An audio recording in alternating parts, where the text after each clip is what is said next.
That winter, deep in the valley of Marble Creek, folks said the crows screamed for 3 straight days, and then the sky went silent. Through the falling snow, a man named Daniel Harper spotted something trembling beneath the storm. It wasn't the wind breathing, but a life left behind. Hang in there, Scott. He didn't know that Gotcha. one small step toward it would change everything, because the silence that followed that morning would stay with him for the rest of his life. Dawn pressed a pale hush over Marble Creek, the kind that turns breath to glass. Daniel Harper moved through the pines with his old camera swinging soft against his coat. He had come only to watch the winter light and the black drift of crows. Nothing more. Snow mapped every fallen twig, and the creek below kept its secrets under a skin of ice. The crows found him first. Their calls stitched the sky into ragged seams, then tore wider, drawing him toward a gravel bar, where wind braided through cattails. He saw the circle form, a black halo on white. Something at the center twitched, small and stubborn, and the birds tightened, hungry with winter patience. He raised the camera out of habit, then lowered it. No frame felt honest. What lay there was not a moment to steal, but a decision to make. He crept closer, boots whispering in the crust. The air thinned until even the creek forgot to breathe. A single feather drifted, turned, and fell near the trembling shape. It was a bobcat kitten, no bigger than his hands, the fur along one shoulder clotted, one ear torn like paper, not white, but winter pale, frosted with blown crystals. Its eyes were the color of stormlight, fierce and failing at once. It tried to lift its head at him and could not, the strength pouring back into the snow. The crows sidestepped, their beaks ticking like sleet on tin. Daniel stretched out a bare palm and spoke the air into calm, the way he once had for spooked horses. He knew a dozen rules about not interfering. They lined up in his mind like fence posts, each one meant to keep him from this brink. Then the sky let go its voice. The circle hushed, as if a hand cupped the day. The creek went silent beneath its ice. The trees held their frost. And even Daniel's heart seemed to wait for permission. In the middle of that pause, the kitten's ribs fluttered, a stubborn Morse code, asking nothing and asking everything. He knelt, warmth seeped from him into the snow, grief rising like old smoke from an old fire. He had left once before, turned away from a cry on a winter road, and the memory still lived like grit beneath his eyelid. He slid his scarf beneath the kitten, and it gasped, a sound small enough to fill the world. A lead crow hopped close, the bright coin of its eye fixed on him. It did not lunge. It only watched, as if passing judgment or benediction. Daniel lifted the scarf's corners, and the kitten sagged into the cradle. No fight left for fear. He felt the fragile thrum between his hands and steadied his breath to match it. Wind moved through the valley again, careful not to break the moment. The sky's silence did not crack so much as thin, letting a distant pine whisper through. He tucked the scarf into his coat and felt the heat of his chest share itself, a covenant he had not planned to make when he stepped from the truck. He stood and scanned the trees. No mother slipped the edge of shadow. No print crossed the drift except his own and the claws of crows. He whispered an apology he could not address to anyone in particular, then turned toward the trail. The birds lifted with him, a dark snow rising, then settled back in wary orbit. Each step woke a soft report from the crusted path. The kitten shifted, found a deeper pocket of warmth, and stilled. Daniel kept his eyes on the color of the light, measuring the day he had stolen and the night he still had to outlast. Rules trailed after him like old ghosts, muttering, fading, finally lost. At the ridge, he stopped to look once more at the gravel bar. The circle had opened, the center white and clean, as if winter itself had taken a breath. He felt the gaze of the lead crow on his shoulders, and for a heartbeat he thought it bowed. He did not wave, or thank it, or ask its leave. He simply carried on. By the time the cabin showed between tamaracks, the sun had sharpened to a hard coin. He eased the door with his elbow and moved straight to the stove. He would build a small fire, nothing roaring, just enough to trade the cold for a chance. Outside, a wingbeat wrote a single line across the silence, and then was gone. Snow hushed the clearing as Daniel eased the door shut with his boot, the bundle cradled against his ribs. The cabin smelled of cold iron and cedar. He set the kitten down on a folded wool shirt near the stove, then coaxed a match to life. Flame-licked kindling, shy at first, then sure, a small sun returning to a winter room. The bobcat flinched at the first pop of sap. Its ears twitched, then flattened, as if the sound had teeth. Daniel spoke low, the tone he used for winded dogs, not words so much as a steadying shape. The kitten's sides fluttered, thin bellows working hard for air that didn't hurt. Frost pearls melted from its whiskers. He warmed water in a dented mug, let his fingers learn the temperature, then dampened a cloth and cleared the matted fur along the shoulder. Under the crust, the punctures looked clean but angry, the crescent of a beak and the scratch of panic. The kitten watched him with storm-pale eyes, not pleading, only present. Outside, a single tap sounded on the window frame. Daniel glanced over and found a crow perched on the sill, slick as oil, head cocked. It didn't startle at his movement. It only studied the small shape on the shirt. For a breath, the glass felt thinner than glass, as if rooms and branches touched. He dialed Clara with the old rotary that never quite behaved. Her voice came quick, competent, already moving. Keep it warm, no cow's milk, check gums for colour. He lifted the lip gently. The gum was a weak pink, but pink all the same. I'll be there in 20, she said.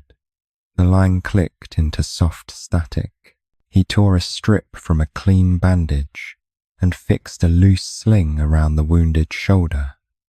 Not tight, just a quiet promise to keep things still. The kitten's claws opened and closed in the wool, practicing life. Daniel set the mug nearby to steal chill from the air and offered a fingertip for weight. It leaned, then rested. Wind pulled at the eaves. The crow hopped along the sill, then settled again, as if testing patience. The bobcat tracked the dark shape, unafraid, a wild thing recognizing another, with no contract between them. Daniel felt the room turn balanced, triangle of man, bird, and breath, each holding its line. Clara's truck announced itself with chains and grit.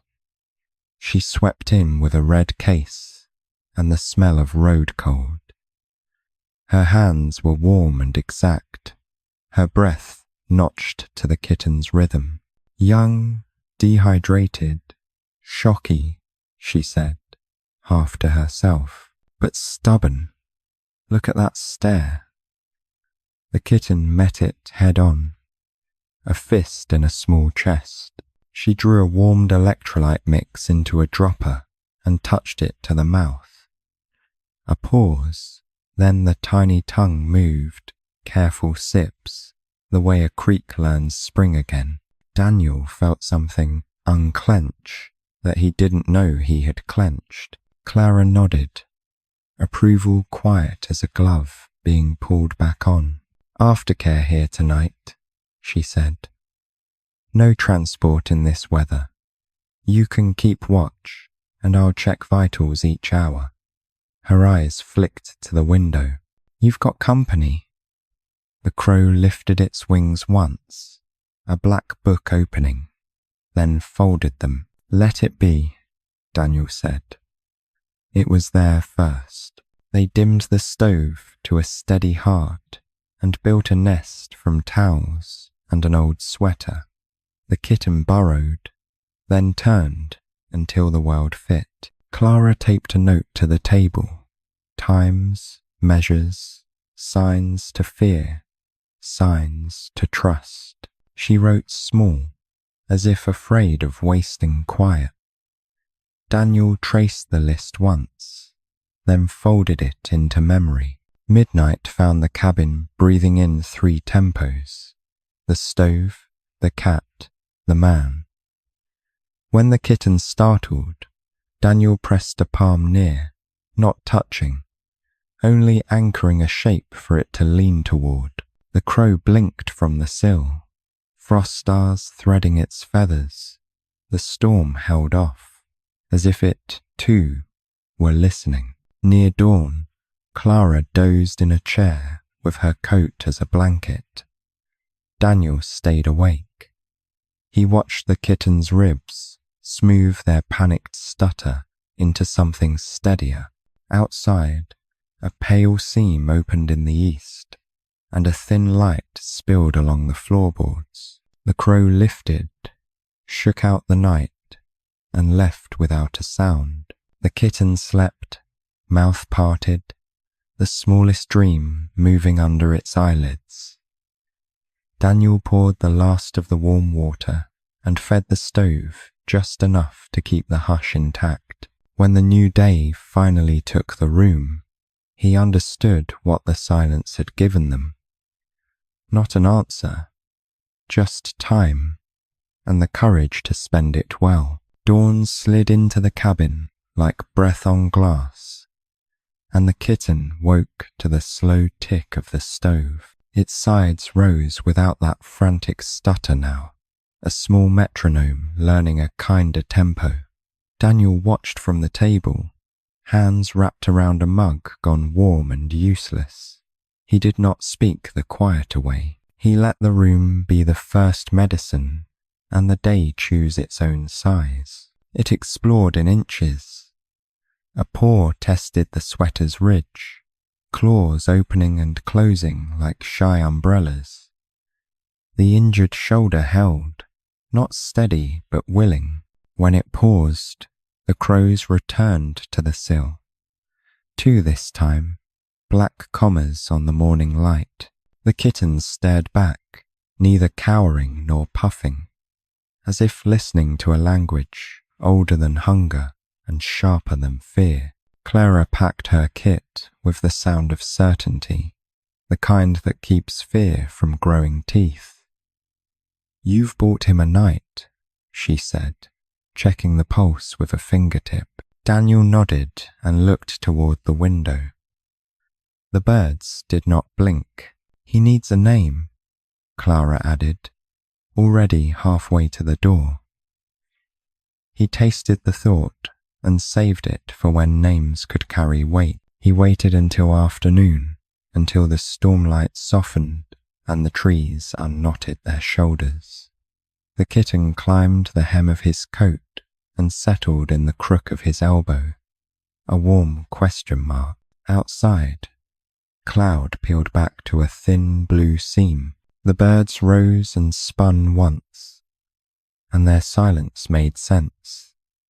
"Sky," he whispered, and the rafters seemed to approve. The name took, the ears tipped at it, and the little jaw worked as if testing the syllable's edge for bite and sweetness. For an hour, Sky slept, and when he woke, he dragged one hind paw across the board and kneaded a sunlit patch, as if he could press the day into keeping. Daniel felt the room widen, space itself making way for luck to stay. He blinked at the glow, surprised, then stilled. By dusk, chains skated the road again. Sheriff Cole filled the doorway with coat and cold, a tall man cut from county maps and winter roads. He nodded at Clara, checked the fire, then crouched. Sky lifted his head, not impressed, only aware. "You got poachers sniffing the line," Cole said. "Keep lights low. Don't make noise a flag unless you want company." He set a small tin on the table, lifted the lid to show 3 spent casings, brass sleep still clinging to them like dust. "Found these near the old spillway." Clara glanced at the kitten's shoulder. "Beak marks, mostly," she said. Cole agreed with a tilt, then turned one casing in his palm. "Mostly leaves a window open on a bad house we'd rather board." Later, when the sheriff left the tired smell of coffee behind him, the cabin settled into 2 kinds of attention. Clara measured, timed, wrote. Daniel watched Sky test gravity in short sentences. Stand, sway, sit, repeat, a grammar of survival. Each attempt put a smudge of pride on the floorboard.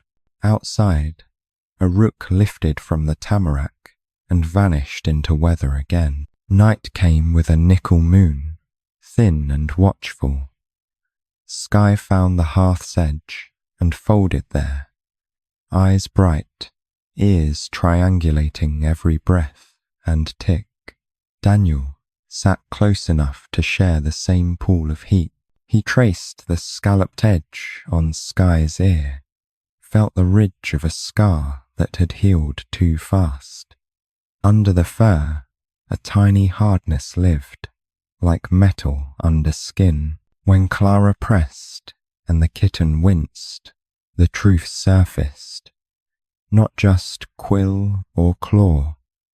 Something had kissed that shoulder with fire before the crows ever found him. She brought the lamp close, and in the angled light, a grey fleck shone, no bigger than a seed.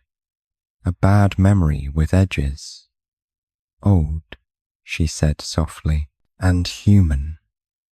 The word made the room shrink and ring. Daniel braced, the way a tree braces for a gust it can't dodge.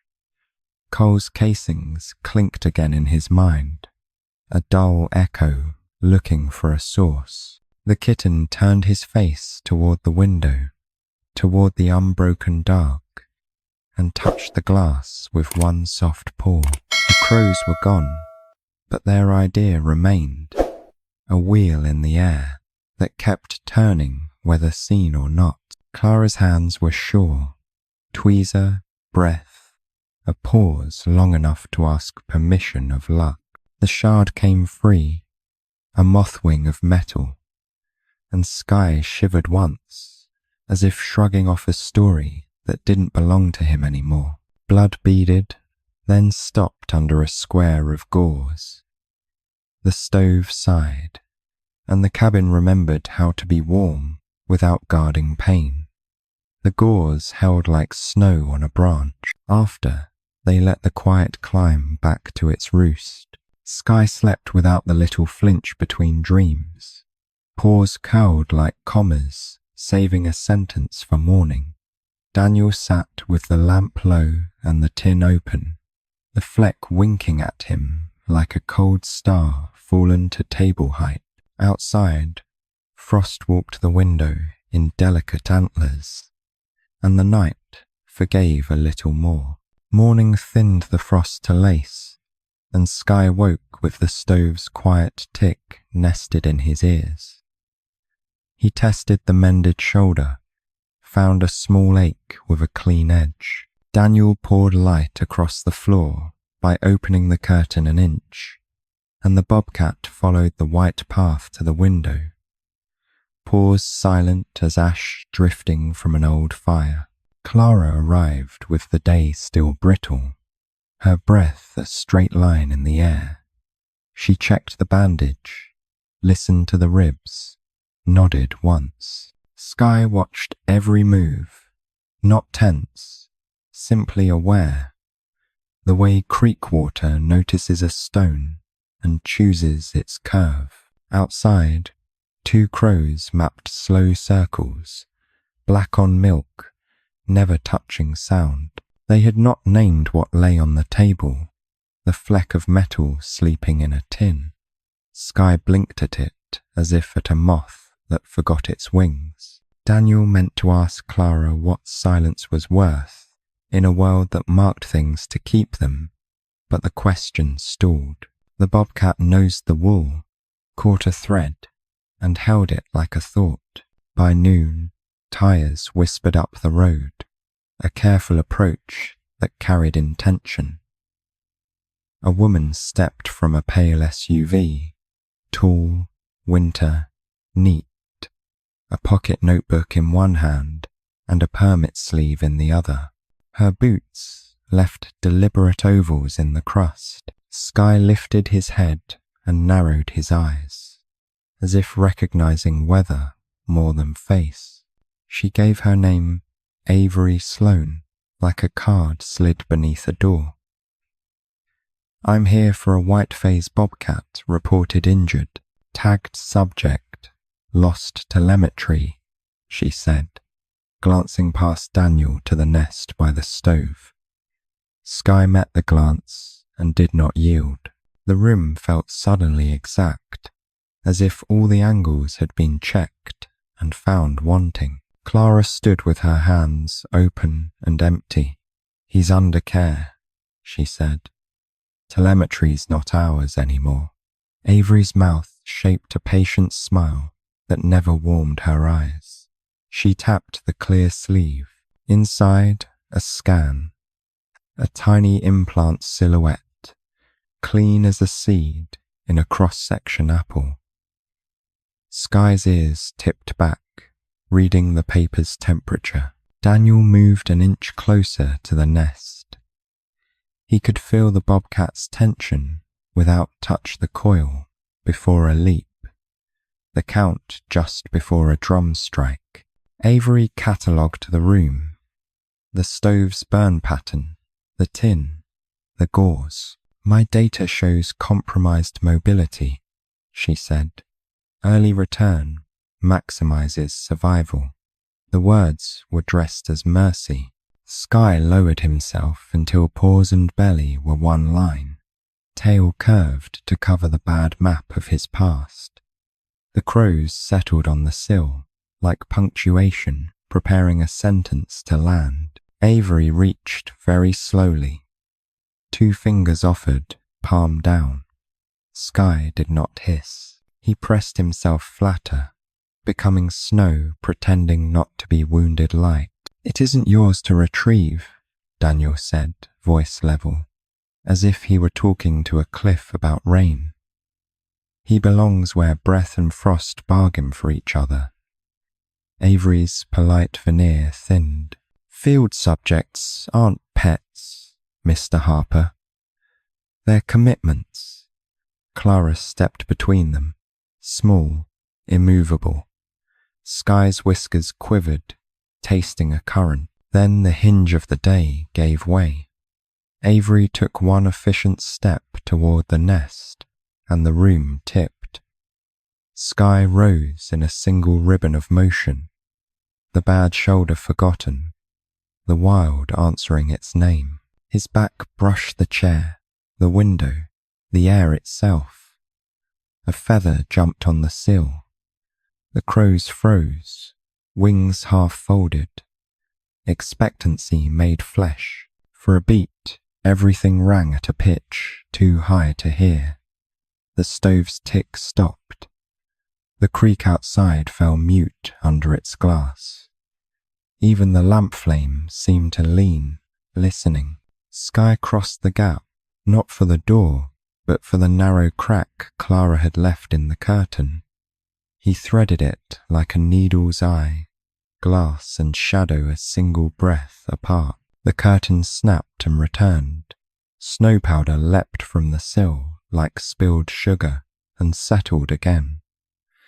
The silence did not break. It deepened, a lake taking a cloud into itself. Avery stood with hand half outstretched, then let it fall. Daniel could not find anger large enough to fit the room. He found space instead and held it. Clara reached the door and opened it to the white that had swallowed the hour. Skye's tracks wrote 2 quick lines, then vanished where wind had pressed the skin of snow smooth. A crow arrowed upward, folded, and disappeared, leaving nothing to point at. Avery's breath plumed once, steady, professional, and she looked smaller for it. "We log this," she said, softer now, the notebook finally useful. No retrieval in these conditions. She glanced at the tin, at the tiny star of metal. For what it's worth, the tag was a test, not a chain. Daniel didn't answer. Skye was a living sentence that refused punctuation, and the grammar he chose ran toward trees. When Avery left, the cabin let out a breath it had been holding since the tires whispered. Clara closed the notebook she had not written in and set it beside the lamp. The room gathered itself in layers: heat, wool, pine, and the absence shaped like a small cat. Daniel touched the notch Skye had worried in the sweater and found resolve stitched there. They kept the stove low in case silence wanted to stay. The crows did not return to the sill, but a smudge of their presence lingered on the glass, the memory of wings against winter. Daniel stood in the doorway until his knees cooled, then came back to the chair and the neat bandage wrappers and the nest that still remembered a heartbeat. Snow fell the way secrets do, slow, persistent, erasing what shouldn't be left behind. By noon the wind had eased, and tracks began to tell their brief stories before the drift forgot them. Daniel and Clara stepped off the porch into a white that asked for careful words. Somewhere beyond the tamaracks, Skye threaded the day like a needle through cloth. Skye moved low, belly hardly brushing the crust. The bad shoulder held a stitched hymn under fur.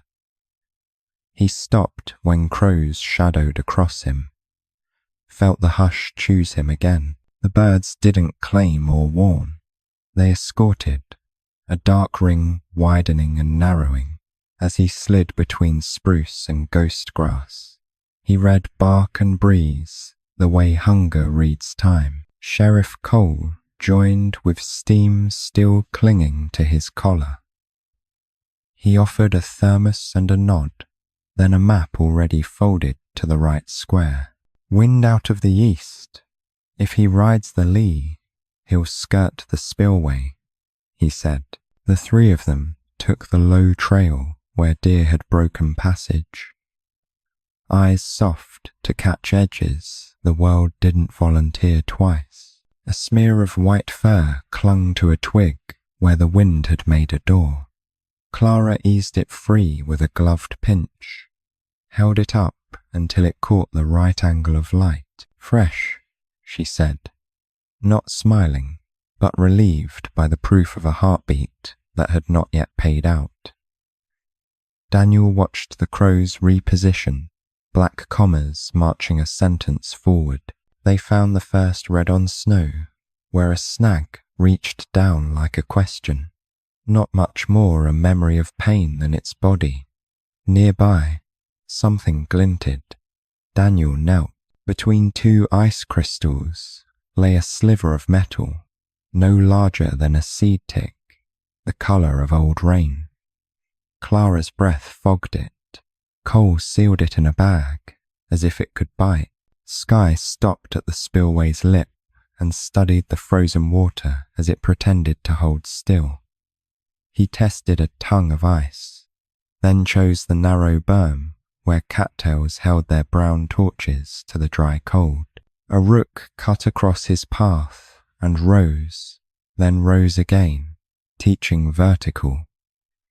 He followed the lesson to a deadfall and tucked under, the world softening around him. Cole's radio coughed and then thought better of it. They climbed the grade to the old research road, a thread no plough had bothered with in years. "Station used to sit there," he said, pointing where alders had started to fence a ghost. Daniel remembered a summer wildfire and a winter condemned sign. He didn't remember doors that still thought of hinges. The station slouched into view, windows milked, a roof patched with sheets of tin like bandages on a memory. Inside, the air held cold paper and rust. Clara's flashlight made coins of dust hang and turn. On a wall, a corkboard stooped under dated memos and one photograph curling at the edges, as if trying to escape its thumbtacks. Skye cleared the deadfall and tasted a new current metal, old fear, and a faint print of himself from a life he didn't build. He paused, ears forward, then backward, weighing the road not taken against the road no longer owned by anyone. A crow landed ahead and bowed once, then twice, an usher in a black coat. He passed, light on his paws. Clara eased the photograph free. Two figures stood in summer light. Avery younger by a decade, hair wind-stitched, and Daniel beside her, camera on his chest, not yet carrying winter in his shoulders. Between them, a kitten, ear ragged in the same place, a pale smudge like lightning resting on its brow. The room narrowed to a breath that forgot what to do next. Daniel didn't reach for the picture. It reached for him. He felt the world tilt at the moment where paths fork quietly, and remake maps without asking permission. Clara held the image to the lamp until the pale smudge brightened. "Not the same cat," she said gently, "but the same idea." Cole's jaw set. A gate closed against weather and regret. They sifted drawers and found a GPS receiver with a battery that still believed. Clara pressed the button, and the screen blinked awake, a green pulse where the station named the world. A breadcrumb of coordinates scrolled. "Telemetry cache," she said. "If tags failed, they stored last pings here." The tiny seed of metal in Cole's pocket seemed to warm. Skye settled in a ring of juniper where the wind slowed to listen. He lay with his ribs to the earth and let the ground read him back. The crows roosted nearby like notes on a staff waiting for a song to choose them. He kneaded a shallow bowl in the snow, shaped it to his weight, and slept with his whiskers trembling at a tale the night began to tell. Dusk sifted down, blue laid over white until edges blurred into truce. Daniel stepped outside with the photograph held like a small lantern. The station watched him, not unkindly. Behind the trees, a rook threw a shadow long as a question across the road, and folded it away. He tucked the image inside his coat, above the place the kitten had once warmed. They followed the coordinates until the signal thinned to rumor and then to faith. The forest offered no answers, only the courtesy of not interrupting. When they stopped, wind combed the tops and snow began again, erasing and preserving in the same motion. Somewhere ahead, Sky lifted his head and blinked, the dark speaking softly through glassed branches. They turned for town, while the road still knew its own shape. In the cab, the heater sang a small, mortal song. Clara scrolled the receiver's memory, marking waypoints the way you mark hours you don't want to lose. Cole drove with his eyes set to the middle distance. Daniel watched the trees reduce to lines, and then to a single idea he could carry without breaking. Night came in layers, a soft, dark first, then a heavier cloth that pressed the tree line flat. Wind gathered itself in the distance, trying on a voice it hadn't used in years. Sky woke in his juniper bowl and tasted the air. Snow held its breath. The crows shuffled once along a high limb, settling as if the branch had asked for silence. He rose slow, weight rolling across the healed shoulder like a tide remembering shore.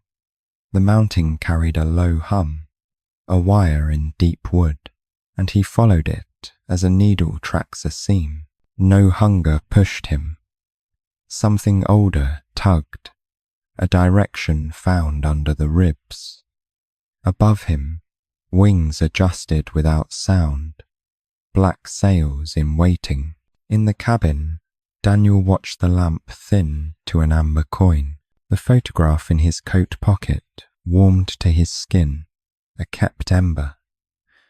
When the first hard gust shouldered the door, the room clicked in its joints. He thought he heard claws on ice, the light staccato of decision. He stood, and the floor replied with its old wooden voice. Sky crossed a drawer where snow had drifted into soft stairs. He climbed them as if entering a remembered house, pausing to test the rail of wind. The storm stepped closer, shrugged off its distance, and threw a handful of dry crystals into his whiskers. He blinked at the sting and did not turn. The crows slipped ahead, scouts without orders. Clara's tires hissed past on the road, then were gone, a sound erased as soon as it wrote itself. The stove ticked inward, conserving. Daniel opened the door to the porch and leaned into air that bit and blessed. He saw nothing at first, just the wide grammar of snow. Then the valley shifted, and a small, deliberate shape unstitched itself from the dark. Sky paused at the fence line and looked up. Their eyes met across the field, two steady fires, neither asking for permission. The storm pushed a wall of white between them, then parted enough for the world to decide. He turned and cut toward the old research road. Daniel stepped down into knee-deep powder and followed. No shout, only breath. The station rose from the slope like an apology, tin whispering under the first hard pellets of sleet. Sky threaded the gap where a door once swung and entered the cold paper smell without hesitation. The crows took the roofline, a quiet crown. Daniel reached the threshold, wiped his gloves, and let the dark learn his outline. Inside, light from his headlamp stitched a lane across ruined tables. Sky stood at the far end, not tense, only exact, the stillness of a sprung bow. He tipped his head toward a stair that dropped into deeper frost. Daniel went where the look pointed, boot on each step, finding its own creak, the storm above them tightening its belt. The basement had kept what the years forgot to claim: shelves, a rusted cart, a clipboard fossilized in dust. And beyond that, near a broken grate, the outline of a body half folded to the wall's shadow.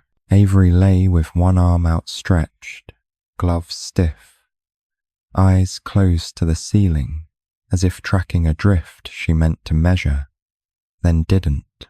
Daniel stopped as if a rope had drawn snug around his chest.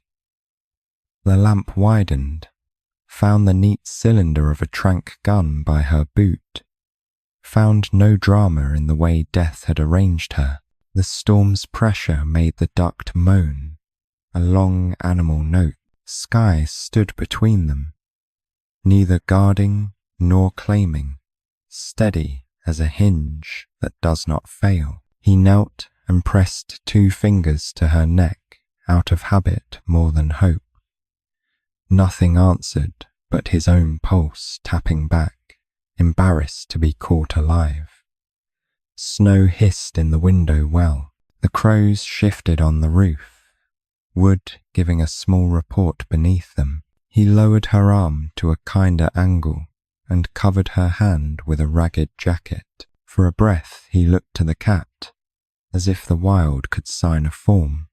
Sky met him with that storm-pale gaze, and then turned slowly, offering the stare again. Not triumph, not grief, only a map closing. Daniel understood the message without language. This is where the chase ended. This is where the silence asked to be kept whole. They climbed into a wind that had chosen its stride. Snow swept the landing and tried to fill the door with a clean lie. Sky pushed into it, the fur along his spine writing the weather's calligraphy. The crows rose in a single, breathless lift, a black bloom. For a heartbeat, all of its storm, wings, man, cat held the same note. Then the note decayed to quiet. The roof shed its first burden. Daniel pulled his scarf up and felt the cold make a careful man of him again. He watched Sky step into the white and disappear by degrees, not vanishing so much as becoming what the mountain wanted to remember. He whispered a name, and it felt like returning a borrowed book. Back at the cabin, heat took the edges off his hands. He set water to steam and dialed the sheriff with the steadiness of someone who has used bad news before. Words arrived without argument. Station, basement, hypothermia, likely no sign of struggle, secure the site. He hung up and stood very still while the stove breathed for both of them. On the sill, a single black feather lay where no draught should have carried it. He turned it once, and it threw a dull shine like a yes spoken low. Outside, the wind slowed, as if a crowd had agreed to step aside.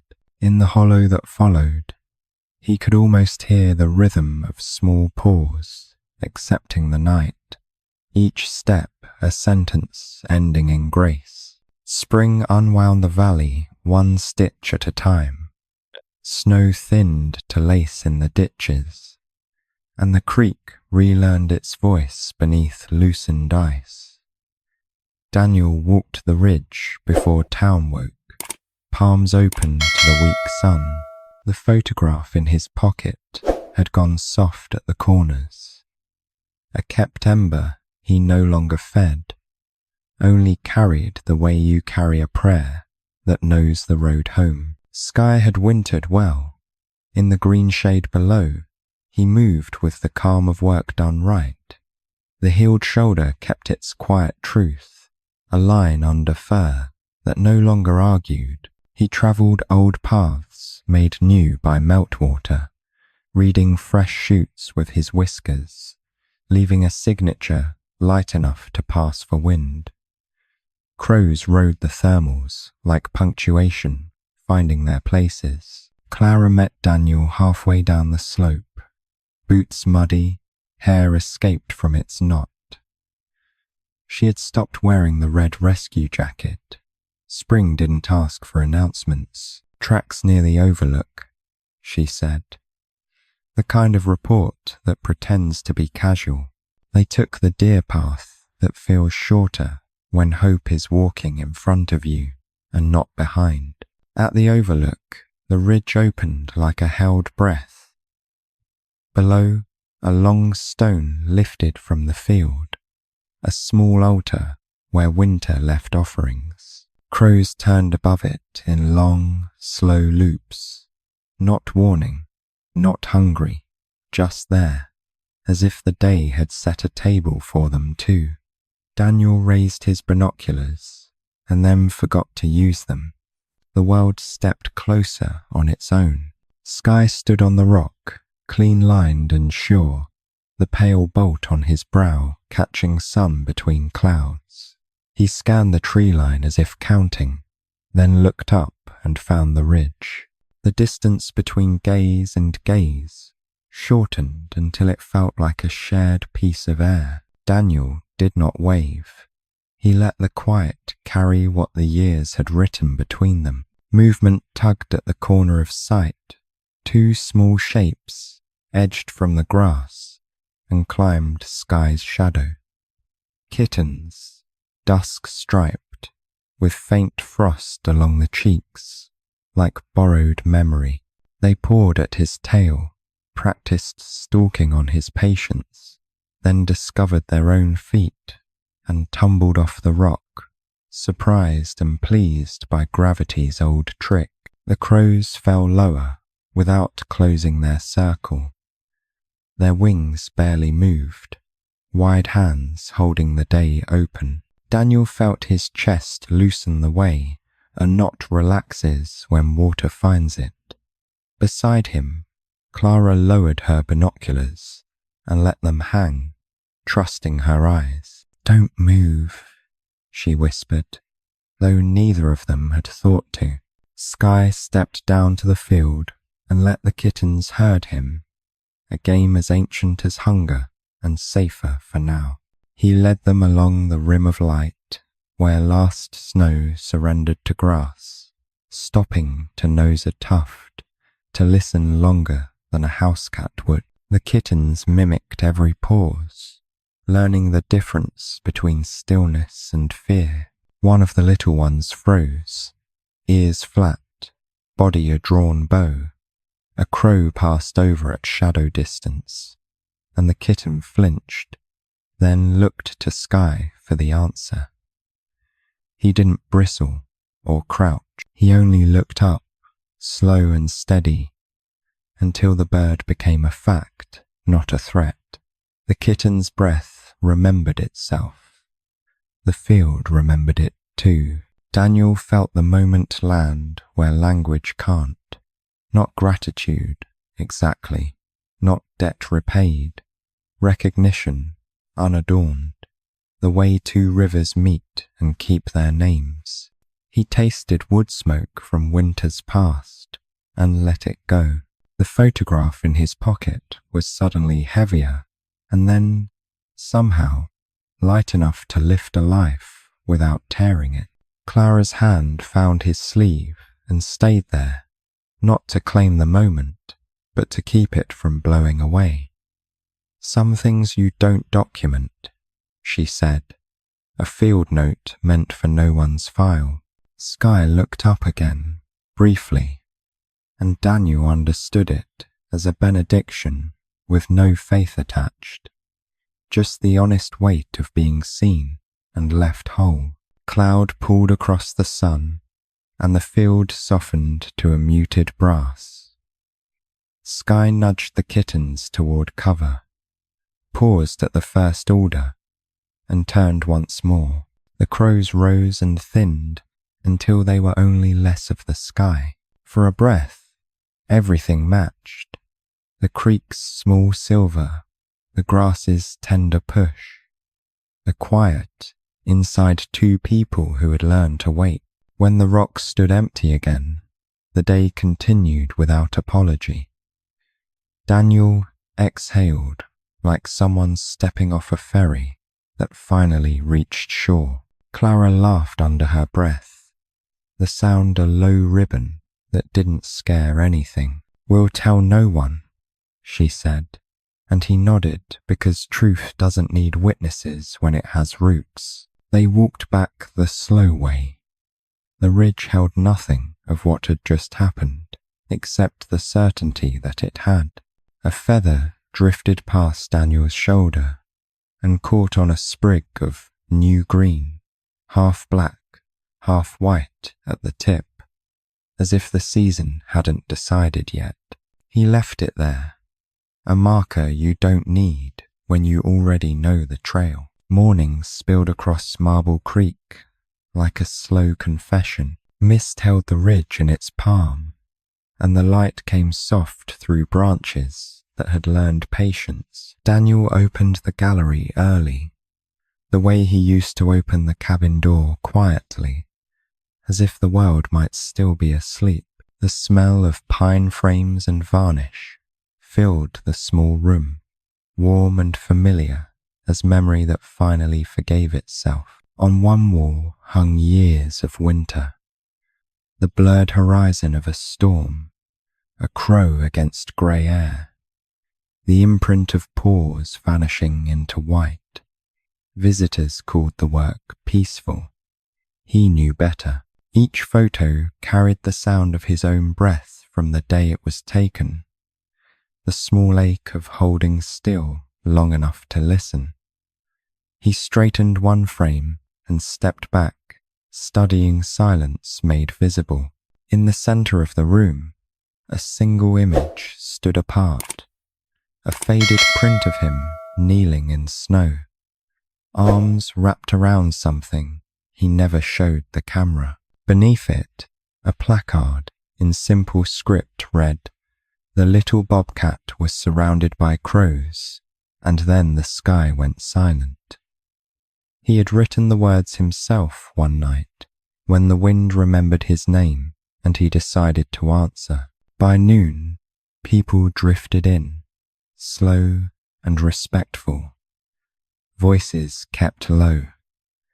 Clara arrived last, hair silvered by years that suited her. She moved along the wall, fingers barely grazing the frames, stopping at the photograph of the field where spring first returned.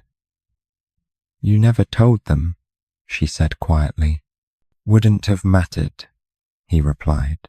"It wasn't mine to tell, just mine to remember." Outside, the street carried the hum of an easy afternoon.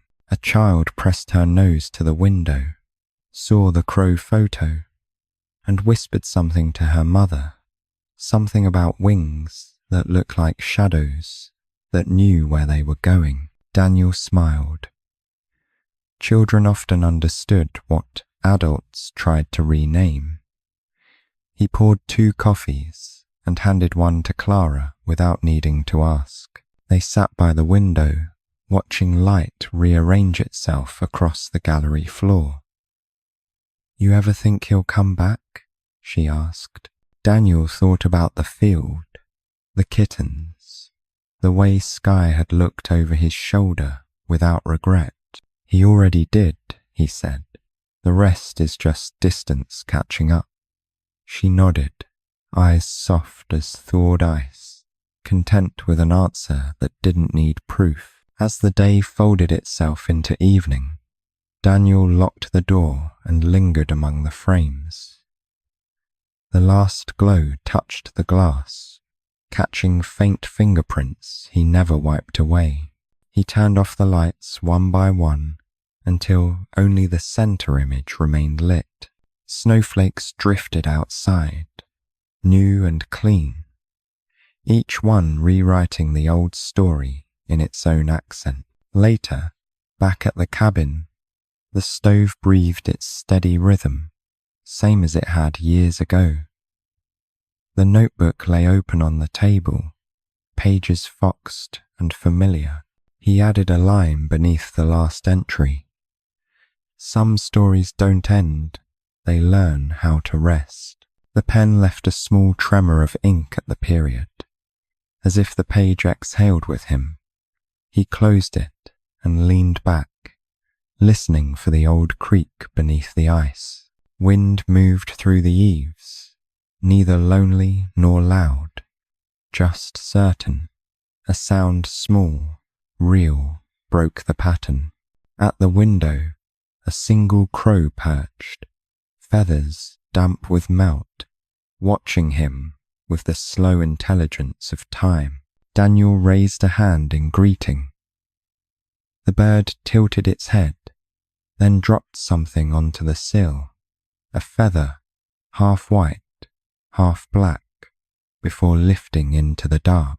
He stepped closer, palm on the cold glass. Beyond the porch, the woods shimmered with the same uncertain silver he'd once followed through snow.